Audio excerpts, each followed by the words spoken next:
minha proposta é pensar um pouco essas questões a partir de uma situação muito paradoxal, que eu acho que todos nós estamos testemunhando, e, mais do que testemunhando, nós temos intuições a respeito dessa situação paradoxal, né? De um lado, nós ficamos felizes e destacamos muito, né, a forma como as organizações, as instituições políticas brasileiras têm demonstrado, para alguns, uma surpreendente resiliência, para outros, uma esperada resiliência, face, sobretudo, o grau de hostilidade que o Bolsonaro representa, não só às instituições em si, mas a todos os valores democráticos que estão inseridos dentro do Pacto Constitucional montado a partir de 1987. Né? Então, quer dizer, para usar a expressão, eu que sou caipira como Eugênio, eu sou do Vale Paraíba, né? Para o tamanho do burro, né? O coice até que está gerando pouco estrago. Né? Quer dizer, como você tem uma figura que é um fulano absolutamente autocrático, né? Com vieses fascistas, não é um autocrata à la Geisel, né? É um autocrata muito pior do que isso. Né? E essa figura chega à presidência da República com apoios de amplos setores, né? E depois de 2 anos, o Brasil ainda não é um regime autoritário. Isso, para mim, é algo muito positivo. Eu estava conversando com o Molon outro dia, né? E eu falava, como vocês conseguem, sendo uma minoria tão pequena no Congresso, ter imposto derrotas tão grandes ao governo, pelo menos nos 2 primeiros anos. Né? Então, isso é sinal, eu acho que, de um lado, Eugênio, de que a estrutura do que na ciência política se chama de regime consensual, né, que foi concebida na Constituição de 88, ou seja, ele é uma estrutura onde você tem inúmeras instituições voltadas a se contrapor à vontade da maioria que se deposita na escolha do presidente. Né? Então, tem um cientista, para quem não é, vamos dizer, desse clubinho da ciência política, né? É um livro do Arendt Liebhardt, que se chama Modelos ou Padrões, Modelos de Democracia, né? Onde ele vai colocar, quer dizer, democracias que se formaram a partir da contraposição de muitas instituições que a gente poderia chamar de controle. Né? O Brasil não está nesse livro, porque eram democracias maduras, mas, se analisado, o Brasil tem uma democracia altamente consensual. Você ganhar a presidência não significa ganhar tudo, e, portanto, você vai ter que criar coalizão, e aí todos os nossos amigos que escreveram sobre o presidencialismo de coalizão, e nós sabemos que aqueles que não jogaram o jogo do presidencialismo de coalizão naufragaram. Né? E o Bolsonaro, nesses 2 primeiros anos de governo, ele não jogou o jogo suficientemente bem do presidencialismo de coalizão, tanto que, e aí a gente fez levantamentos, eu fiz com colegas na Escola de Direito, o fato é que ele é o presidente mais mal sucedido desde o Collor, em termos de aprovação das suas propostas. Né? Tudo que ele aprovou nos 2 primeiros anos, além da reforma da Previdência, que é uma coisa importante, o resto é basicamente lei orçamentária, que todos os presidentes aprovam, né? Mas nada que pudesse se assemelhar àquilo que aconteceu na Hungria, aquilo que aconteceu na Polônia, aquilo que aconteceu, inclusive, na Índia. Ou seja, ele não dispôs de uma maioria suficientemente forte para levar a um processo de deterioração do regime via reformas legais e reformas constitucionais. Né? O que hoje se chama, na área jurídica, esse termo não percolou tanto ainda na ciência política, de legalismo autoritário. Quer dizer, é o uso do direito como uma ferramenta para a deterioração do próprio sistema jurídico. E nós vemos que o Bolsonaro foi muito, vamos dizer, inapetente de um lado e incompetente do outro de converter tudo que ele buscava converter em termos de mudanças legislativas mais drásticas. Né? O que ele fez para superar a sua própria incompetência? ele utilizou, ao meu ver, de 3 estratégias fundamentais. A primeira foi a edição de atos infralegais, né? Então, desde atos administrativos, regulamentos, etc. E, com isso, ele foi atacando, né, o quê? A estrutura de implementação dos direitos no Brasil.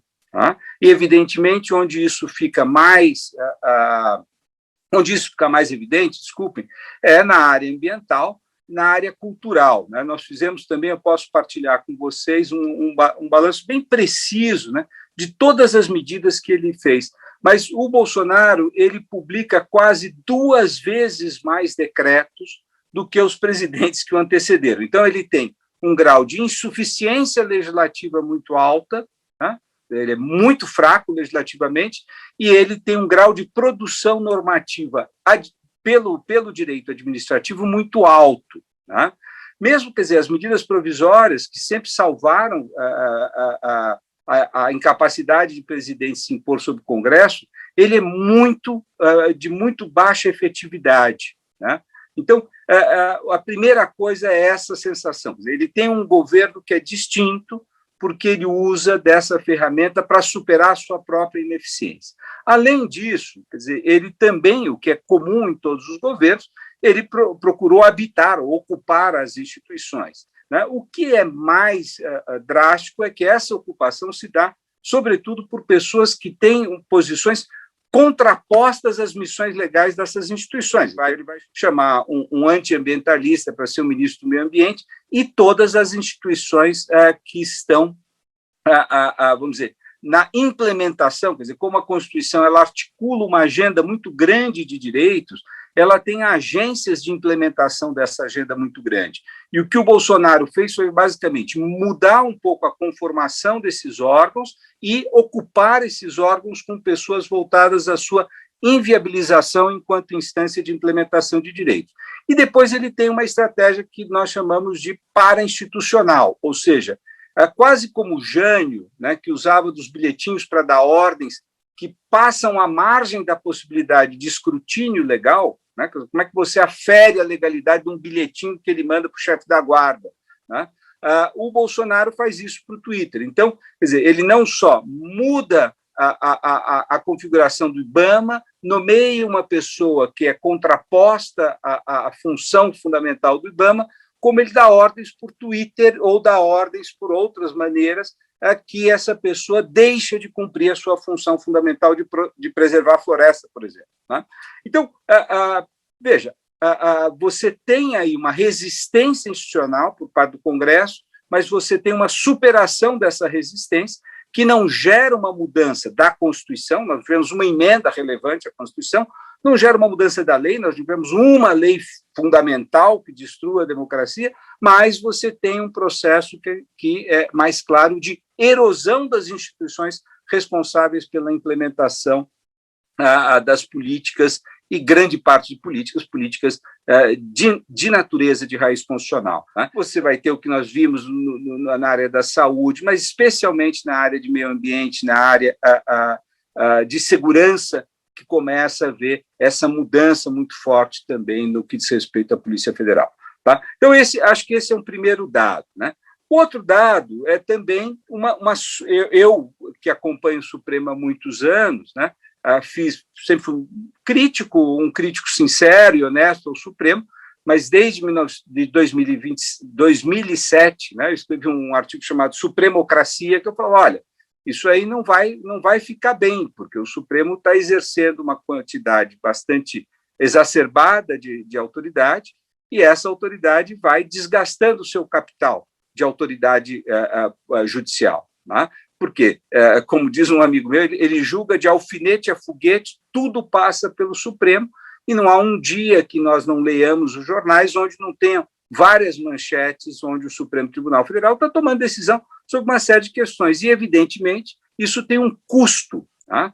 E quando o Supremo passou a fragmentar muito a sua jurisdição, ou seja, as decisões do Supremo foram veiculadas de maneira exacerbada por indivíduos, por ministros, né, monocraticamente, então você tem uma deterioração ainda mais forte da autoridade suprema. Então, a minha expectativa era que no governo Bolsonaro o Supremo fosse agir de maneira muito tímida. Por quê? Porque ele estava atacado pela esquerda, né, em face do seu desempenho durante a crise de 2014 até 2018, né, mais o mensalão, então a esquerda execrava o Supremo, e você tinha uma direita que execrava ainda mais pelo fato dele ter julgado de ação afirmativa, controle de armas de fogo, questões ambientais importantíssimas, e o casamento gay, que era, vamos dizer, a última a pedra, né, nessa escultura do Supremo, bastante progressista.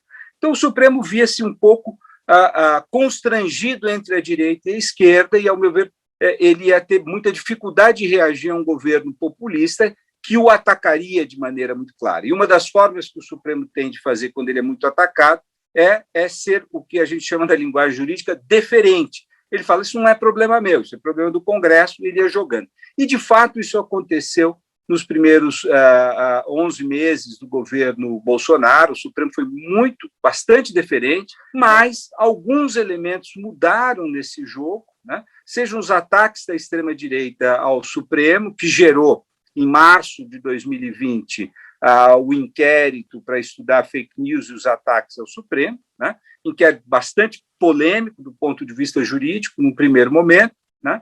E o início da pandemia, que muda por completo a posição, e o Supremo abandona essa sua posição de deferência e passa a agir de maneira muito proeminente na defesa aí de valores fundamentais da vida, da saúde. Então, é um conjunto, são mais de 20 decisões do Supremo, onde o governo perdeu em todas. Tá?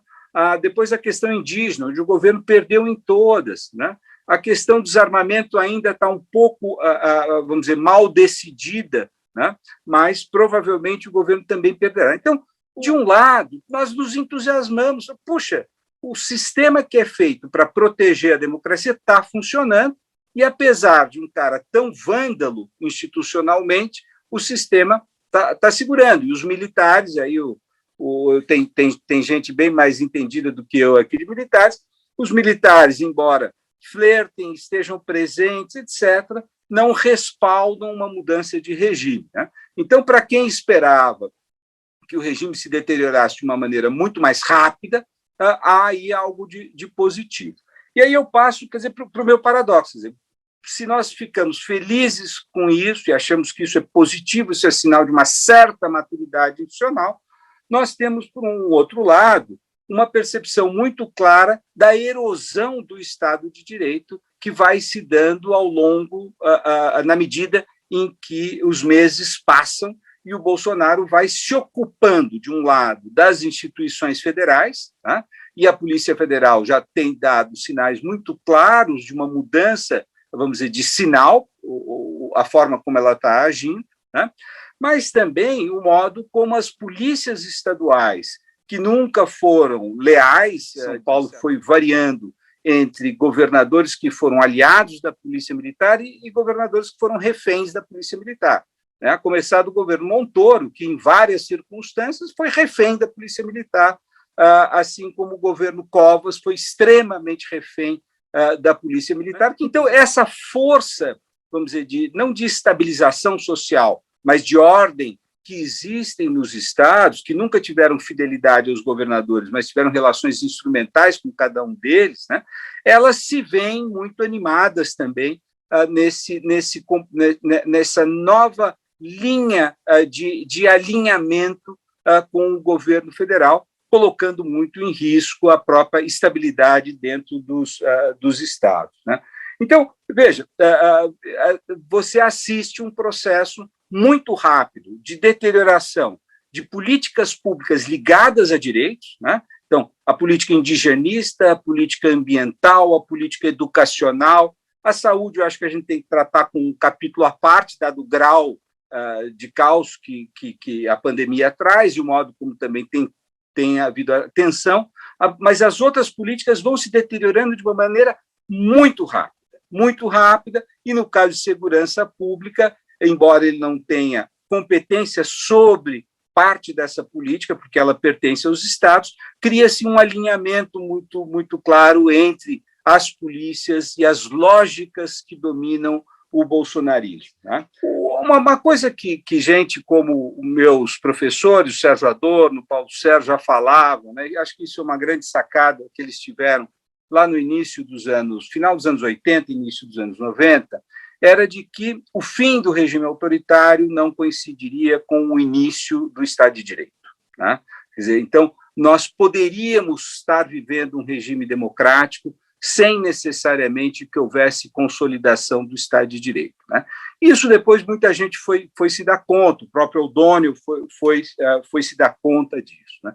E, ao meu ver, duas razões prevalentes para que nós tenhamos conseguido 30 anos de estabilidade democrática até 2018, com todos os percalços que a gente teve, e com governos razoavelmente progressistas durante esse período, mas ainda assim, tá, nós temos uma incompletude muito profunda em relação à ideia de que todas as pessoas são merecedoras de igual respeito e consideração. E essas duas razões que justificam, talvez, essa insuficiência do Estado de Direito no Brasil, né?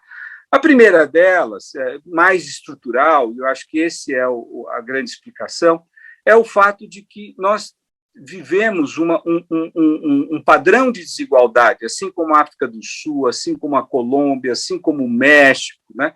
Outros países que partilham dessa endurance da violência enquanto meio de relação social, né? Que são países profundamente desiguais. Não são só profundamente desiguais, mas como são persistentemente desiguais. E, portanto, a profundidade, a persistência tem um impacto sobre a forma pela qual as pessoas compreendem o direito e percebem, se socializam em relação ao direito. Porque se o conceito mínimo de Estado de Direito é uma situação onde nós pautamos as nossas condutas com base na legalidade, ou seja, a lei é uma razão prevalente para eu tomar, para eu seguir a minha ação, né?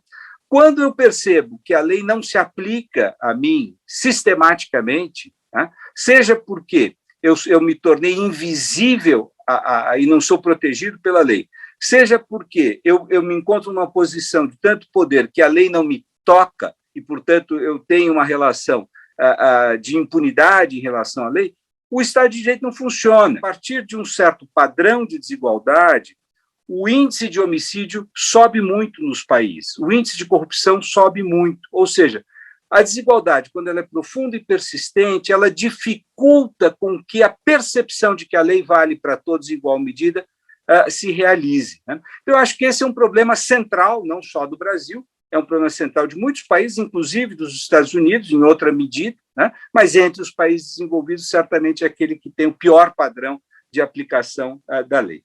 Ora, outra coisa, e aí com isso realmente vou para finalizar, é que na transição nós tivemos continuidades, e uma das áreas que teve profunda continuidade foi a área de justiça criminal, segurança pública e sistema penitenciário. Quer dizer, as políticas basicamente não passaram por nenhuma alteração a partir de 1988.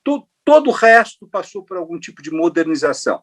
As polícias tiveram iniciativas de modernização, mas que foram quase sempre interrompidas, né? E mesmo essas iniciativas estavam aquém daquilo que nós precisávamos, enquanto polícia, para dar conta de um fenômeno social que é a criminalidade, que se transforma de maneira muito forte a partir dos anos 80. Né? O Luiz está aí, mas eu estava pegando dados, nós vamos sair de um patamar de número de mortos nos anos 80, que é baixíssimo, para um número de mortes nos anos 2000, que é altíssimo, ou seja, nós quadruplicamos a violência no país em 2 décadas. Né? Isso é muita coisa, o número de presos, e a natureza do crime mudou também profundamente, quer dizer, o tráfico entra, o tráfico domina, né? E com isso, o que nós tivemos? A parte que menos se qualificou para lidar com uma dimensão de problema público no Brasil foi a área de justiça e segurança. E um dos problemas que mais se agravou foi essa área. Então, com isso, cria-se essa situação, quer dizer, que é uma situação de um profundo ressentimento da sociedade, que está, de uma parte grande da sociedade, que está exposta, né, a isso que hoje o movimento negro chama, dizer, muito embora não seja uma expressão técnica, né, de genocídio, tal como está previsto na Convenção sobre o genocídio, nem no tratado que estabelece o Tribunal Penal Internacional, mas que a população negra percebe enquanto uma forma pela qual os jovens negros da periferia social brasileira estão expostas, né, a uma intencionalidade da eliminação dessas pessoas, né? Então, a brutalidade a que largas parcelas da população brasileira ficam expostas criam, por um lado, esse profundo ressentimento, né, e uma profunda desconfiança nas instituições de aplicação da lei. E, paradoxalmente, quem é mais responsável por isso, né? Por um lado, há uma responsabilidade dos governos progressistas que simplesmente fecharam os olhos para essa dimensão. E as poucas experiências que tiveram foram frustradas, né? Então, desculpa, o Luiz, eu estou usando, ele está aqui, mas vai ser demitido o governo Lula, o Pedro Abramovay vai ser demitido do governo Dilma por falar de política de drogas, o próprio Miguel Reale vai ser demitido num caso onde falava da intervenção no Estado de Espírito Santo, que era aquele que apresentava o maior grau de deterioração. Então, os governos progressistas, eles capitularam na discussão sobre a reforma do aparato de segurança, do aparato de justiça e do sistema penitenciário. E, por outro lado, eles capitularam face a quê? Face a uma direita que construiu um discurso muito bem organizado a partir dos anos 80. Né? Para quem é mais velho aqui, e o Eugênio que conhece do ramo, né? Os Afanásios Jazades da vida, onde direitos humanos é coisa de bandido, toda essa construção que nega o Estado de Direito enquanto algo que permite uma vida civilizada. É como se só quando houver a repressão dura e a eliminação de todas as ameaças, é que você pode viver com tranquilidade. Então, a extrema-direita que constrói esse discurso, e, por outro lado, os aparatos de segurança, que são, vamos dizer, as corporações que impedem reformas, tá? Eles serão premiados em 2018. Quer dizer, o paradoxo é que em 2018 premia-se, sobretudo, aqueles que contribuíram de maneira definitiva para que o sistema de segurança brasileiro entrasse em colapso. Tá? Quer dizer, nós chegamos a um ponto onde quem está no poder é quem tem uma visão absolutamente hostil e contraditória aos direitos humanos, e quem opera as políticas hoje também está dominado por essa ideologia. Então, é claro que o que a gente assiste é um processo de deterioração muito forte em todas as áreas em direitos humanos, mas nós falamos aqui um pouco só sobre segurança. Quero pegar a partir de um fio, que é o dos atos infralegais. Eu acho isso, na sua análise, é uma tremenda chave de explicação, porque você falou da questão ambiental, tá? Mas se nós pegarmos os armamentos, por exemplo, também foi por aí, é incrível essa, e pelos pequenos dispositivos vai se corroendo, ou, para usar o verbo que você usou, vão sendo erodidas as instituições, dia a dia, né? E eu junto essa chave, uma outra passagem do seu arco de exame, que é a investigação da responsabilidade dos governos progressistas. Também aí me parece uma dimensão inescapável, não há como entender sem investigar essa responsabilidade, até que, porque precisa existir, numa possibilidade de uma vitória de uma coalizão progressista em 2022, precisa existir uma determinação clara e bastante assertiva de superação desse tipo de hesitação, que foram em diversas direções, em diversos níveis sobrepostos. Se nós pegarmos 2013, 2016, 2013 as grandes manifestações, 2016 o impeachment, depois diversas ações da Operação Lava Jato, você diria que houve ali uma linha de continuidade de um golpe? Na minha avaliação, nós estamos em um golpe em gerúndio no Brasil, mas é um golpe que acontece todos os dias, cada dia um pouco. Ou seja, é um processo de erosão, né, da democracia que vai ganhando espaço. Mas você diria que 2016, do ponto de vista do Estado de Direito, ou do Estado democrático de direito, com o impeachment, houve uma ruptura, houve um golpe? Eu deixaria essa pergunta.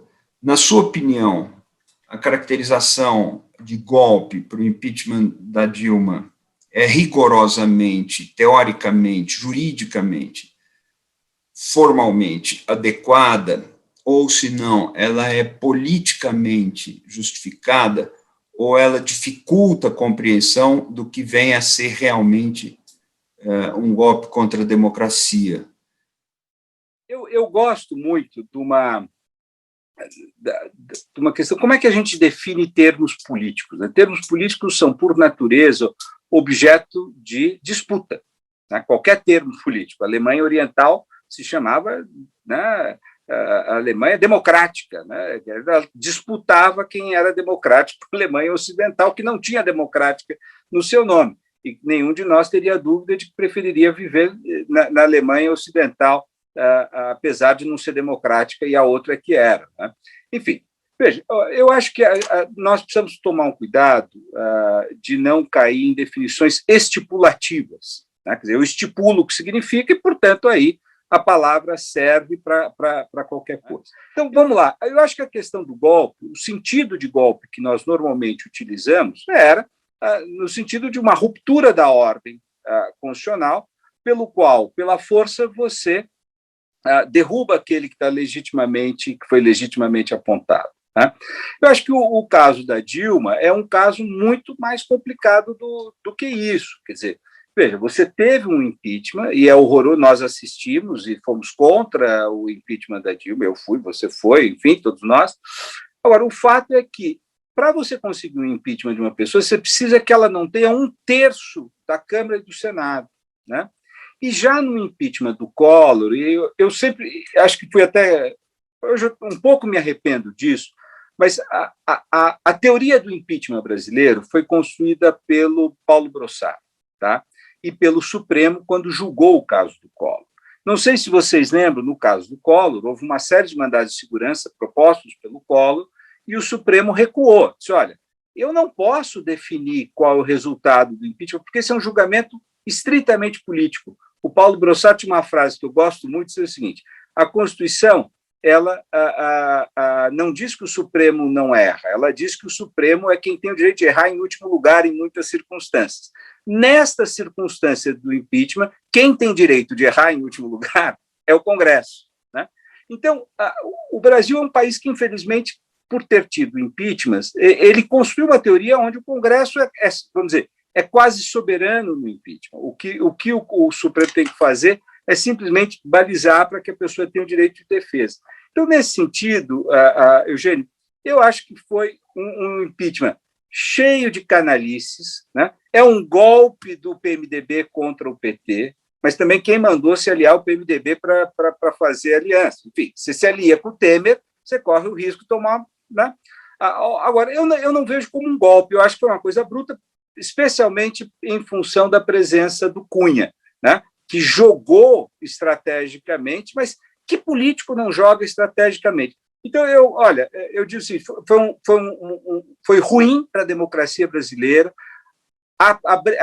antecipou o processo de erosão democrática brasileira, mas eu acho que não foi um golpe em si. Eu acho que ele foi, e eu, que sou um parlamentarista, ficaria feliz se a gente adotasse um sistema de voto de desconfiança que seria melhor que o impeachment. Mas, enfim, essa é a minha resposta insatisfatória à sua pergunta. E eu queria, primeiro, concordar inteiramente com essa percepção de deterioração, e mais do que de deterioração, de fragilidade das instituições democráticas. Acho que a percepção antes de Bolsonaro era de que a nossa democracia era mais sólida e, em verdade, alguns fundamentos eram só apalavrados. Por exemplo, a lista tríplice do Procurador-Geral da República, para ficar em um exemplo desse mecanismo. Então, me parece que nos descuidamos ao longo dos 20 anos anteriores, ou do processo de redemocratização propriamente, em assentar de forma mais firme, né, as bases da democracia, e acho que essa é uma tarefa para daqui adiante. O outro ponto é o da falta de diversidade nessa democracia, mesmo antes de Bolsonaro. Acho importante notar isso, porque efetivamente são todos governos de homens brancos, ou dessa ideia, né? É um poder ocupado pela branquitude, vou chamar assim. E aí, eu tenho duas perguntas para você. Uma é que você falou em desigualdade, você falou com ressalvas em genocídio, mas você não falou em racismo. Não usou essa palavra especificamente. E me parece que o que você está chamando de desigualdade e todas as referências que você fez a desmonte de políticas públicas se relacionam com racismo, né? Na área ambiental, na área indigenista, que você citou objetivamente. A opressão contra o indígena é racismo, né? É quase um neocolonialismo o governo Bolsonaro, no sentido bem direto dessa perseguição, o desmonte, a desqualificação de políticas focalizadas e a desidratação das políticas universais que também alcançam, sobretudo, essa população, aí no caso mais amplamente a população negra, que é a maioria no sistema de saúde, que é a maioria na educação pública, né? Então, me parece que nós estamos diante, objetivamente, de um governo de supremacia branca. Então, eu queria te ouvir sobre isso, em relação a esse corte objetivo, essa lupa no racismo do governo Bolsonaro. Você até mencionou a Fundação Palmares, um racista na Fundação Palmares. Essa é uma pergunta.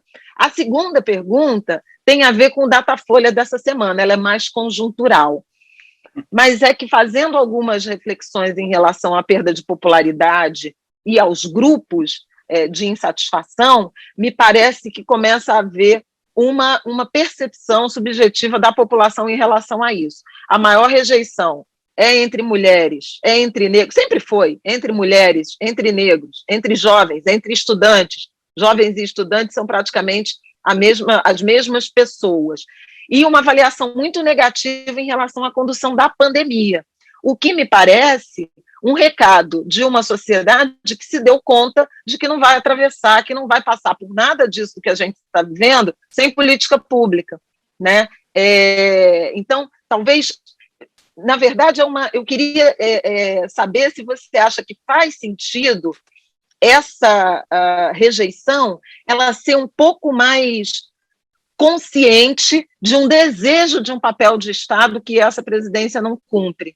É muito alta a rejeição entre os desempregados e entre os desalentados. É um corte interessante que o Datafolha fez em relação a quem está desempregado e não está procurando trabalho. Então, é o desalento, é o desempregado, é o informal, são os estudantes, os negros, as mulheres. São grupos que, nessa temporada, né, em particular, mais diretamente, explicitamente expostos e vulnerabilizados em relação à pandemia.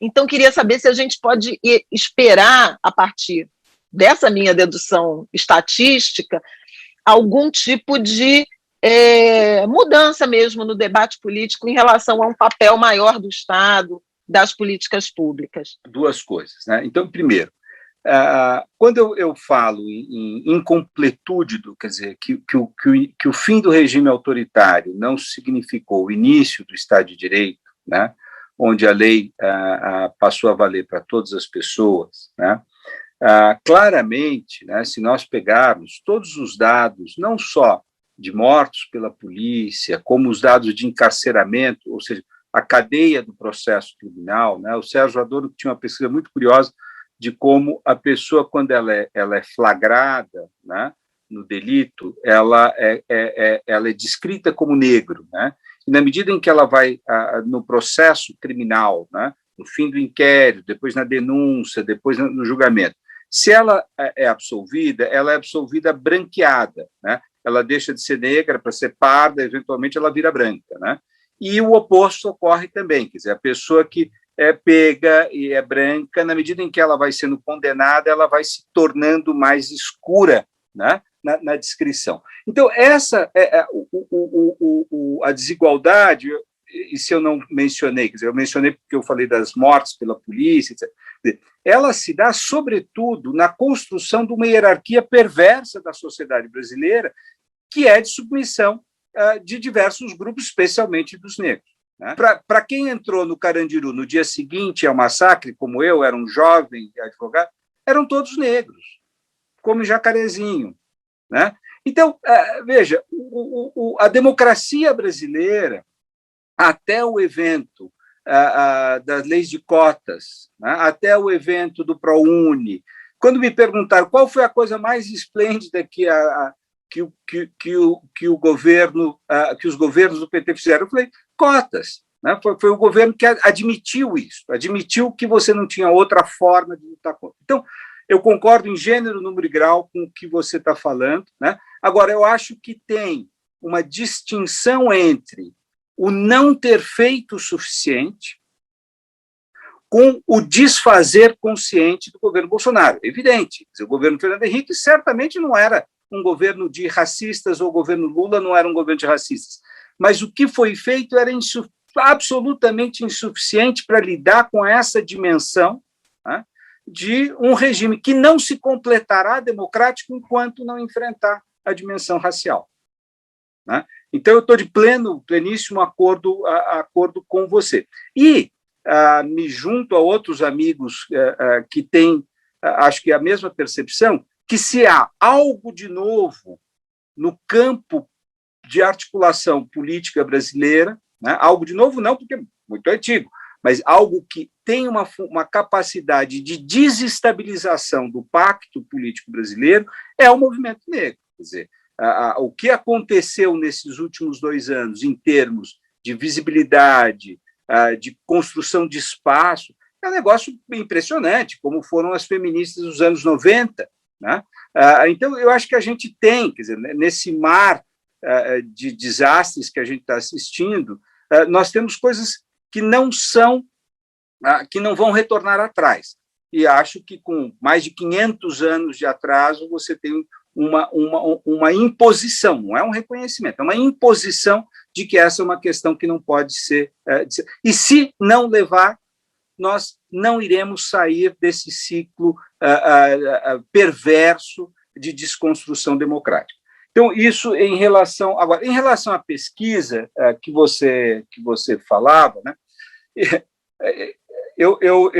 Não é que eu goste, mas eu acho interessante destacar o quanto a gente erra. Né? Eu me lembro de uma discussão com um dos cientistas políticos. Eu fiz ciência política, mas não me sinto muito cientista político, não. Mas eu lembro que eu estava num debate com uma pessoa que eu admiro como cientista político, é o Fernando Limonge. O Fernando tem muito mais certezas do que eu sou uma pessoa com muito mais dúvidas. E nos perguntaram, lá em Washington, 2018, deve ter sido março de 2018, se o Bolsonaro ganhava. Né? E o Fernando e eu imagina se ele ganha, né? E o argumento dele, mais do que meu, porque mais sabido, era de que, olha, o brasileiro tem um viés de esquerda, não ideológico, mas porque ele reconhece a demanda pelos serviços do Estado. Quer dizer, o brasileiro entende o que é saúde pública, entende, e, portanto, um discurso ultra neoliberal de desconstrução de tudo isso jamais será vitorioso no Brasil. Tinha uma pesquisa esse instituto que Perseu Abramo, que eu tinha sido convidado para debater, sobre a mudança da cabeça na periferia de São Paulo, né, a respeito do empreendedorismo. E todas aquelas pessoas que tinham sido beneficiadas pelas ondas, vamos dizer, de afluência econômica durante o governo Dilma e Lula, não reconheciam o Estado enquanto ator, né? Mas eles acreditavam num self-made, que era mais importante. Então, eu acho que o Brasil mudou, Flávia, num sentido, eu não sei o quanto mudou, mas aparentemente tem muita gente por aí, né, que acha, quer dizer, que esse negócio de Estado e bem-estar não faz sentido. E é isso que a gente está disputando. Eu acho que a pesquisa da Folha que você está falando, eu acho que é um reequilíbrio, mas, evidentemente, em 18, né, as pessoas se lixaram para os riscos que teria de votar em alguém que se comprometia a acabar com tudo isso. Isso é que é chocante. Quer dizer, eu não sei o quanto a experiência da pandemia vai fazer com que essas pessoas voltem atrás, mas eu acho que, de qualquer maneira, nós estamos entrando aí nesse milênio com um Brasil que se afastou do varguismo, se afastou dessa ideia. Eu não sei o quanto a religião desempenha nisso, quer dizer, uma ética protestante mais forte, né? Então, eu não sei responder a sua pergunta. Eu fico feliz, evidentemente, de perceber, né, que os setores que leram que o Bolsonaro é um desastre são, evidentemente, os setores que perderam a proteção daquilo que eram as políticas públicas inclusivas do Estado, né? Porque o populismo, e aí me calo, hoje, para mim, está muito claro nesse debate sobre populismo que você tem populistas includentes e populistas excludentes, né? E que o Bolsonaro é um caso. Esse é o perverso, quer dizer, num país desigual, a tendência é que os populistas sejam includentes. É diferente de um populista na Áustria, que ele quer excluir um grupo minoritário que está atrapalhando, que são os imigrantes. Na Itália, onde ele quer excluir o grupo de imigrantes. No Brasil, você presume que o populismo sempre será includente. Mesmo Vargas, né, tinha que ser includente. E não, quer dizer, essa para mim, a dificuldade de entender. Então, não sei, Flávia, se a gente vai conseguir retomar, né, essa ideia de um populismo includente ser indispensável ou não. Oscar, você acha que existe alguma mudança a ser feita na lei de impeachment, né? Até pelo fato do que aconteceu com a Dilma, né, e pelo fato que está acontecendo com o Bolsonaro, né, uma grande quantidade de crimes de responsabilidades que não dão em nada, e no caso da Dilma, um crime frágil, né, que acabou resultando em impeachment, com o Eduardo Cunha tendo a possibilidade de aceitar ou não o processo, da mesma forma que o presidente da Câmara atual, e acaba chantageando politicamente o governo, né? Há espaço para mudança na lei de impeachment? E outra coisa que eu ia te perguntar, dentro dessa ideia normativa aí como solução, não sei se existe, considerando que tudo dê certo, né? Hoje eu fiquei animado com uma nota que eu vi na revista Veja, né? Falando de uma eventual candidatura do Freixo, com apoio do Eduardo Paes, do César Maia, um grupo forte aí para sair com ele para o governo do Rio, né, um consenso político aí, uma candidatura de centro-esquerda e tal. Caso tudo dê certo, né, e um governo progressista e comprometido com a civilidade chegue ao governo, né, como é que o arcabouço normativo pode ser usado, né? Como é que é possível, por exemplo, óbvio que é uma pergunta super complicada nesse sentido, mas é possível lidar, por exemplo, do ponto de vista legal, com a grande quantidade de fuzis? Como é que, com a grande quantidade de descontrole das polícias, como é possível trabalhar legalmente ou normativamente para lidar com esses desafios dessa dimensão que hoje existem no Rio de Janeiro, por exemplo? Há espaço para isso ou são questões políticas, sobretudo, né? Veja, lei de impeachment. O impeachment é uma uma relíquia, né? Uma relíquia medieval inglesa importada pelos americanos e que puseram pouquíssimo em prática para impeachment juízes até agora, né? Aliás, uns juízes bem picaretas os que foram impeachmentados. E os presidentes, a gente conhece a história, 2 foram impeachmentados na Câmara, mas não foram poupados pelo Senado, né? Veja, todo mundo usava, se irritou com uma coisa, pede o impeachment, só que de vez em quando esse negócio cola, né? Então, eu acho que sim, a gente, onde eu acho que poderia ser mudado, né, é que nós temos 2 alternativas, né? Uma é flexibilizar o sistema presidencialista e, portanto, o impeachment não é mais um atestado criminal, mas ele passa a ser quase um pedido de desconfiança, né? Onde você, não tendo a desconfiança de 2/3 do Congresso, você decai.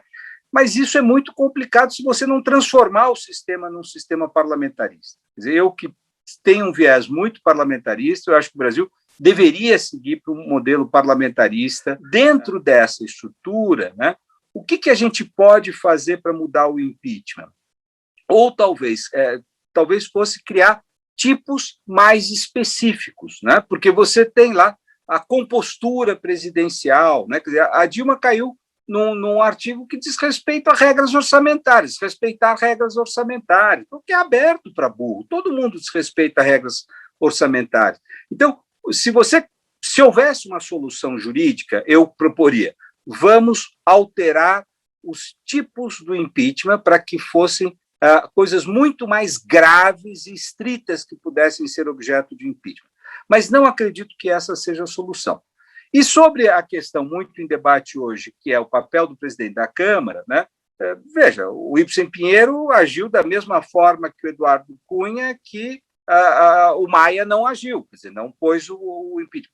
Hoje há uma discussão, o Fábio Comparat tem insistido muito, de que é obrigatório o presidente da Câmara colocar em questão, submeter ao parlamento quando há um pedido de impeachment, né? Veja, se isso acontecer amanhã, acho que 8 ministros do Supremo Tribunal Federal serão objeto de processo de impeachment. Então, você imagina o Supremo Tribunal Federal na mão do Senado, que você vai criar. Então, veja, eu acho que a gente tem que pensar um pouco melhor, né? Eu mudaria um pouco a definição para que o presidente da Câmara tivesse que submeter a um grupo especial que diria, com muita rapidez, é incabível, pumba, joga esse impeachment fora, né? Ou não, né? Porque senão ele fica sentado com muito poder e como você disse.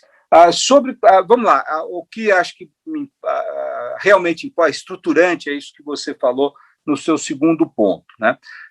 E aí, quer dizer, todos nós aqui também conhecemos esse tema grande, a incapacidade que houve dos regimes, dos governos. Eu acho que a única pessoa que fez uma tentativa mais séria foi o governador Covas, quando propôs uma emenda para a desmilitarização da Polícia Militar, e foi objeto de profunda subversão da Polícia Militar aqui em São Paulo. Luiz, que também tentou, enquanto secretário aí no Rio, e foi objeto também de todo o ataque. Enquanto nós não resolvermos o problema das polícias e da inconformidade das polícias com a regra da lei, que é o que elas têm, e eu também não vou tomar o tempo de cada um de vocês aqui sobre qual é o melhor modelo de polícia, tem gente muito mais habilitada, mas enquanto nós não fizermos isso, o Brasil vai ficar refém, e é isso, os governos de estado são reféns das polícias, e elas têm um peso muito grande, especialmente no Senado Federal, que é composto por ex-governadores e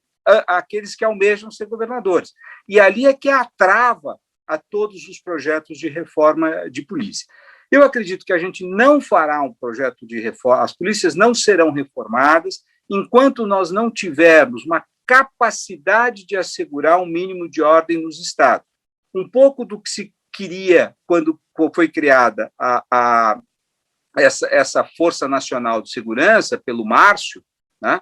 Eu lembro dessas discussões, que era criar um respaldo para que você pudesse apertar as polícias no Estado, de forma a que o governo federal interferisse sem a necessidade de convocação do Exército, né? Mas, infelizmente, ela é pequena, ela é fraca, ela é composta pelas próprias polícias e, portanto, ela não se demonstrou o o antídoto correto, né? E não dá para confiar nas Forças Armadas para ter esse papel. Acho que o Jungmann, veja, também tinha essa expectativa e nós vimos qual foi a frustração enorme do processo de intervenção no Rio. Quer dizer, o Exército não será capaz, ele não tem o ethos de assegurar uma reforma voltada a mudarmos de patamar as polícias. Então, é uma sinuca de bico. Nesse governo sonhado pelo Eugênio, né, o que nós teríamos que ter é a criação de uma Guarda Nacional forte. Isso daria condição para que você pudesse propor uma reforma das polícias, e aí os especialistas podem dizer qual é essa reforma. A democracia brasileira, quão sólida ela é ou não é, o Estado de Direito brasileiro, depende muito da sociedade brasileira e das responsabilidades que nós todos, como cidadãos. Em 2013, a sociedade civil e a sociedade, não, nós aqui, a intelectualidade, a gente foi pego totalmente surpresa para o que aconteceu em 2013. Estava todo mundo na rua, veio da onde, quem foi, quem são esses meninos, estão reclamando do quê? De ônibus, 5 centavos. E as pessoas mais progressistas, assim, não era organizado, não entendemos. O pessoal da direita foi lá, usou aquele momento, e até agora a sensação que eu tenho é que a sociedade civil organizada no Brasil, mais amplo senso, nós nascemos com a democracia brasileira. Então, a gente nasceu criando lei, desde a Constituinte. E a gente tem um papel e sabemos fazer isso muito bem, advocacy, construção de políticas públicas, então uma democracia muito a partir do Estado e do Estado de Direito. Mas eu não vejo a sociedade civil dialogando com a sociedade, entendendo a sociedade. As nossas organizações de meio ambiente, de direitos humanos, somos especialistas em falar com congressistas, com políticos, com tomadores de decisão, e falamos pouquíssimos com a sociedade.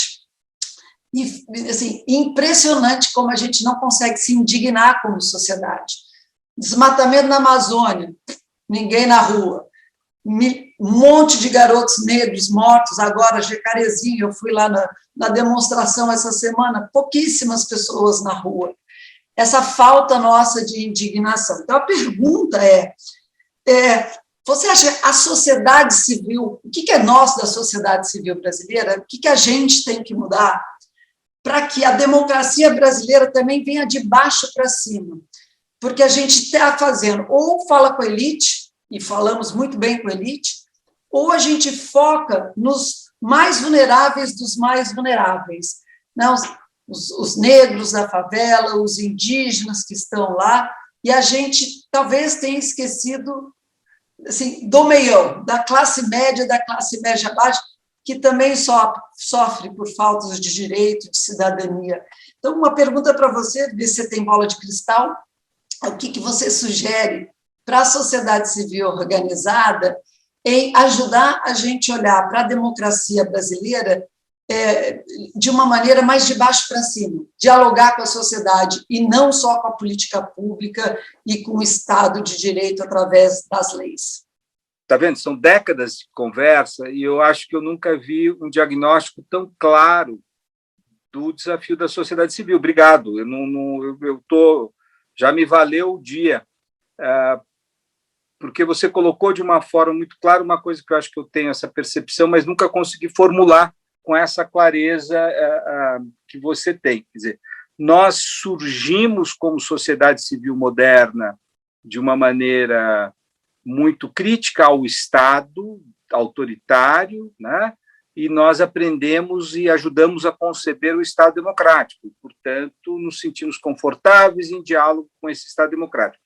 E como grande parte dos temas que a gente leva são temas contra-majoritários, ou seja, eu diria, são temas contra-intuitivos, né? Quer dizer, você vai falar, olha, tua vida ficará mais segura se você estiver desarmado, né? Isso é contra-intuitivo.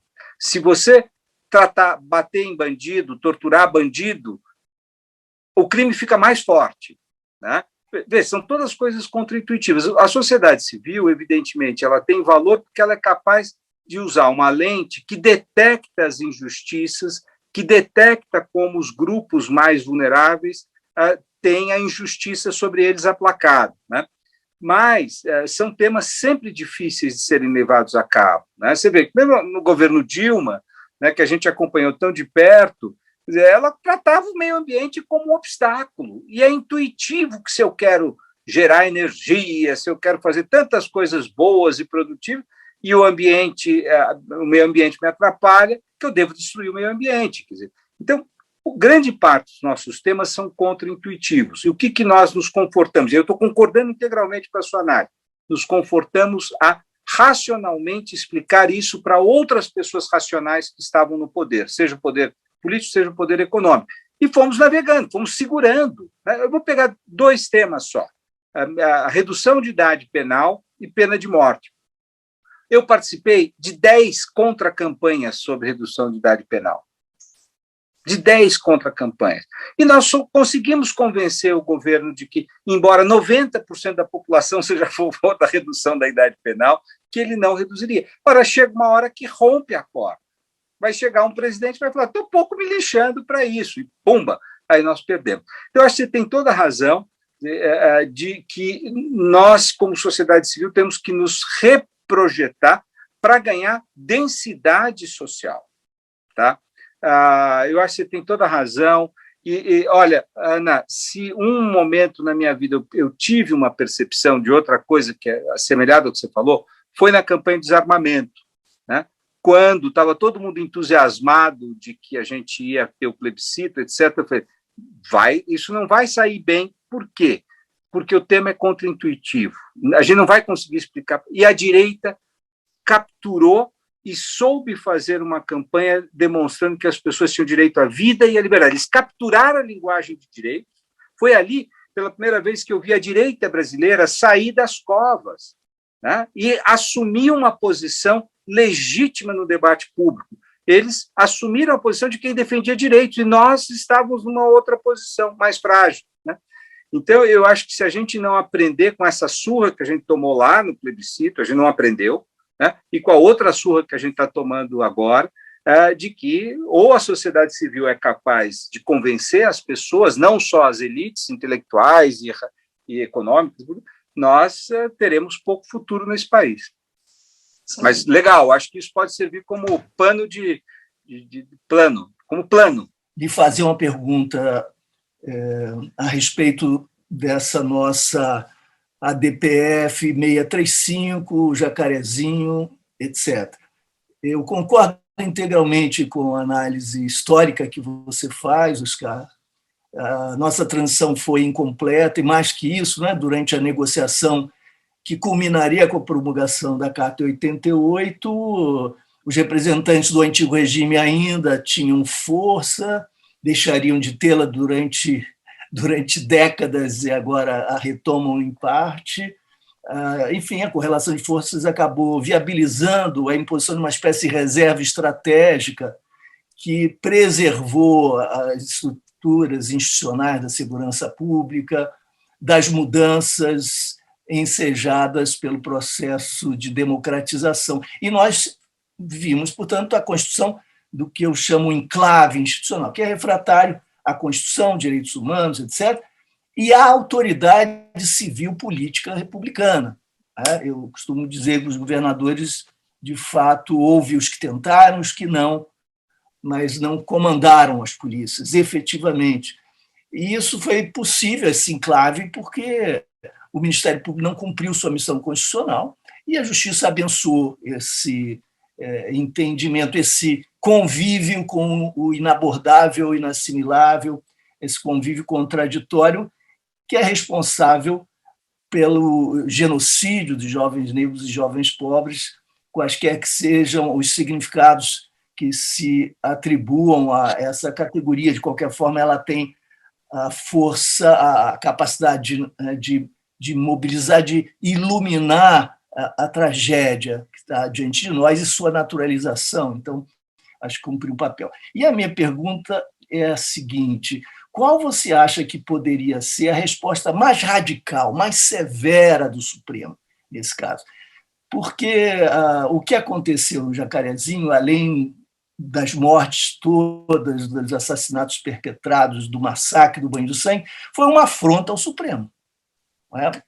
Desde o título até a própria existência da operação, com bases que se generalizariam e, portanto, neutralizariam a ideia de excepcionalidade. Né?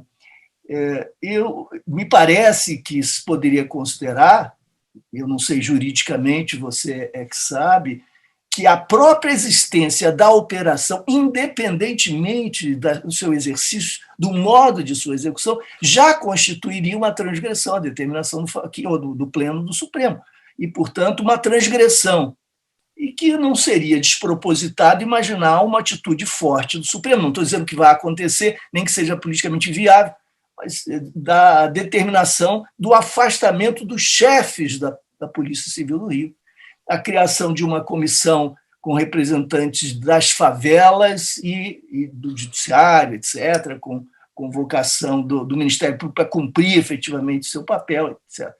Mas são fantasias, wishful thinking. O que você acha que, não que o Supremo vá fazer, mas o que seria viável legalmente e o mais severo que nós poderíamos esperar?